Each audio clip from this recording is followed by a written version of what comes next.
साली कोविडचा सगळा काळ होता.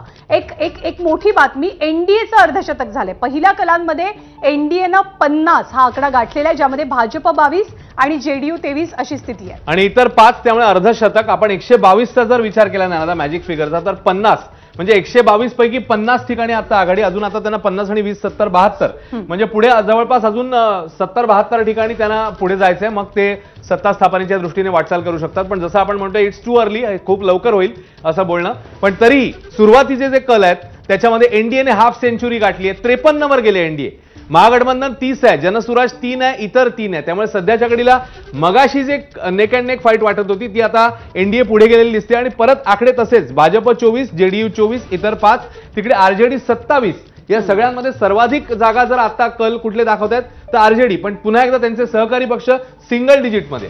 आणि ज्या 243 जागा आहेत त्या 243 जागांपैकी सर्वाधिक जागा लढवणारा एकमेव पक्ष कुठला आहे तर तो आरजेडी आहे. आरजेडीनं सर्वाधिक जागा एकट्यानं लढवलेल्या आहेत. भाजप आणि जेडीयूने 101 जागांवरती आपापले उमेदवार दिलेले आहेत आणि बाकीच्या पक्षांनी सुद्धा त्या प्रपोर्शनमध्ये उमेदवार उभे केलेत. पण आता एनडीए 53, महागठबंधन 30, ज्याच्यामध्ये आरजेडीचा वाटा हा 27 जागांचा आहे. 8.5 जवळपास होत आलेले आहेत. ईव्हीएमचे आकडे आता हळूहळू पटापट पुढे यायला सुरुवात होईल. पण पहिल्या कलांमध्ये एनडीए आघाडीवरती असल्याचं चित्र आहे आणि केवळ आघाडी नाही तर अर्धशतकापर्यंत एनडीए पोहोचलेली आहे. 243 पैकी 122 ची मॅजिक फिगर आहे आणि 122 ची मॅजिक फिगर जी युती गाठेल किंवा जी आघाडी गाठेल तीच अर्थात बिहारमध्ये सत्ता स्थापन करेल. आपण काही मुद्द्यांच्या बाबतीत बोलत होतो तर वाढलेलं मतदान कुणाच्या बाजूने जात आहे. सर्वसाधारणपणे असं म्हटलं जातं की मतदान वाढलं की त्याचा फटका जे एस्टॅब्लिश सत्ताधारी आहेत त्यांना बसतो.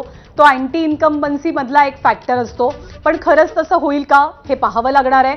महिला मतदार दरवेळेला अतिशय महत्त्वाची भूमिका बिहारच्या निवडणुकीमध्ये बजावत असतात आणि हा महिला मतदार कायम नितीश कुमार यांच्या पाठीमागे उभं राहिल्याचं चित्र आपण वेळोवेळी पाहिलेलं आहे.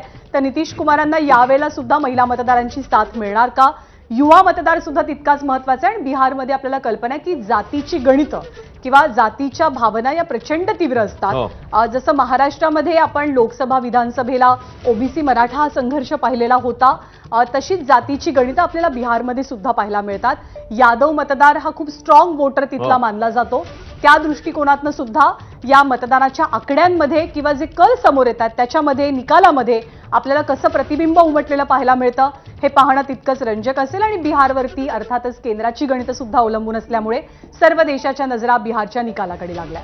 खरं आहे. आणि त्याच्यामुळे आता जर आपण बघितलं 243 पैकी 99 म्हणजे जवळपास आता 100 कल जे आहेत ते समोर येताना दिसत आहेत, आलेले आहेत. 100 कल समोर आलेले आहेत. 62-32 अशी सध्याची स्थिती आहे. 30चा गॅप आहे आता. आणि ज्याच्यामध्ये 31 भाजप, जेडीयू 25, आरजेडी 29, इतर जे आहेत ते 6 आणि इकडे 2 आणि काँग्रेस अजूनही एकाच जागी नाही. आपण मगाशी जसं म्हणतोय की सहकारी पक्षांची साथ इकडे जर बघितलं तर दोन्ही पक्षांनी समसमान जागा घेतल्या होत्या एनडीएमध्ये आणि त्यांची वाटचालही आता समसमान चालू आहे. पण इकडे आरजेडी 29 आणि काँग्रेस मात्र अजून सिंगल डिजिट अवघ्या एका जागेवर आघाडीवर असल्याचं कळतंय.